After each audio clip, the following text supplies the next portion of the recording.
Hi friends, എല്ലാവർക്കും സിറ വ്ലോഗിലേക്ക് സ്വാഗതം. അപ്പോൾ ഫ്രണ്ട്സ്, നിങ്ങൾ തംബ്നെയിലിൽ കണ്ട പോലെ തന്നെ നാളെ അവധി പ്രഖ്യാപിച്ചു എന്നൊരു ഏറ്റവും ലേറ്റസ്റ്റ് ഒരു വാർത്തയാണ് ഞാൻ നിങ്ങളുമായിട്ട് ഇപ്പോൾ ഷെയർ ചെയ്യാനായിട്ട് വന്നിരിക്കുന്നത്. അത് ആർക്കാണ് എന്ന് നമുക്ക് നോക്കാം. അപ്പോൾ നാളെ മുതൽ വയനാട്ടിൽ സ്കൂളുകൾ തുടർന്ന് പ്രവർത്തിക്കും എന്നും അറിയാനായിട്ട് സാധിക്കുന്നുണ്ട്. അപ്പോൾ അത് രണ്ടും നിങ്ങളുമായിട്ട് ഷെയർ ചെയ്യാനാണ് ഞാനിപ്പോൾ ഇങ്ങനെ വീഡിയോ ചെയ്യുന്നത്. സൈബർ തട്ടിപ്പ് എന്താണ് കാര്യം? ഫ്രണ്ട്സ്, നമ്മുടെ വയനാട്ടിലെ മേപ്പാടി സ്കൂൾ നാളെ തുറന്ന് പ്രവർത്തിക്കും. സെപ്റ്റംബർ 2 പ്രവേശനോത്സവം ഉണ്ടാകുമെന്നാണ് അറിയാനായിട്ട് സാധിക്കുന്നത്.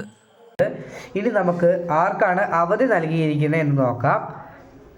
കേരള ഹൈക്കോടതിക്കാണ് നാളെ അവധി പ്രഖ്യാപിച്ചിരിക്കുന്നത്.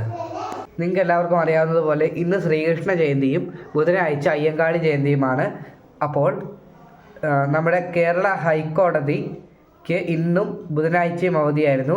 അപ്പോൾ നാളെയും കൂടി അവധി വേണമെന്ന് ഹൈക്കോർട്ട് അഡ്വക്കേറ്റ് അസോസിയേഷൻ്റെ അഭ്യർത്ഥന അത് മാനിച്ചുകൊണ്ടാണ് നമ്മുടെ കേരള ഹൈക്കോടതിക്ക് നാളെ അവധി നൽകിയിരിക്കുന്നത്.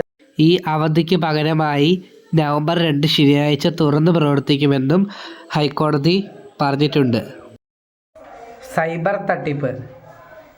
സൈബർ തട്ടിപ്പിന് ഇരയായവർക്ക് പണം തിരികെ നൽകുമെന്ന് വാഗ്ദാനം. ഇന്ത്യൻ ലീഗൽ സർവീസ് അതോറിറ്റി എന്ന പേരിൽ ആളുകൾക്ക് കോളുകൾ വരുന്നു. സൈബർ തട്ടിപ്പാണ്, സൂക്ഷിക്കുക.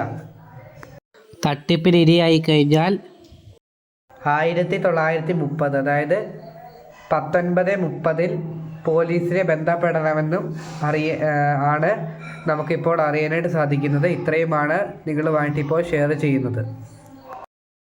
ഇന്നത്തെയും നാളത്തെയും അലർട്ടുകളുമായി ബന്ധപ്പെട്ട വീഡിയോകൾ കാണാത്തവർക്കായി അതിൻ്റെ ലിങ്ക് ഞാൻ താഴെ ഡിസ്ക്രിപ്ഷൻ ബോക്സിൽ കൊടുക്കാം. അപ്പോൾ അതെല്ലാവരും കയറി കാണാനായിട്ട് ശ്രദ്ധിക്കുക. അപ്പം ഞാൻ ഇതോടെ ഈ വീഡിയോ വൈൻഡപ്പ് ചെയ്യുകയാണ്. അപ്പം എല്ലാവരും ചാനൽ സബ്സ്ക്രൈബ് ചെയ്ത് നോട്ടിഫിക്കേഷൻ ബെല്ലൈക്കണിലെ ഓൾ ഓപ്ഷൻ എനേബിൾ ചെയ്തിടുവാനും നിങ്ങളുടെ കൂട്ടുകാർക്കെല്ലാം ഇത് ഷെയർ ചെയ്ത് കൊടുക്കാനും മറക്കരുതേ. അപ്പോൾ നിങ്ങളുടെ അഭിപ്രായം എന്താണെന്ന് നിങ്ങൾ കമൻറ്റ് ചെയ്യുക. അപ്പോൾ എല്ലാവർക്കും നന്ദി.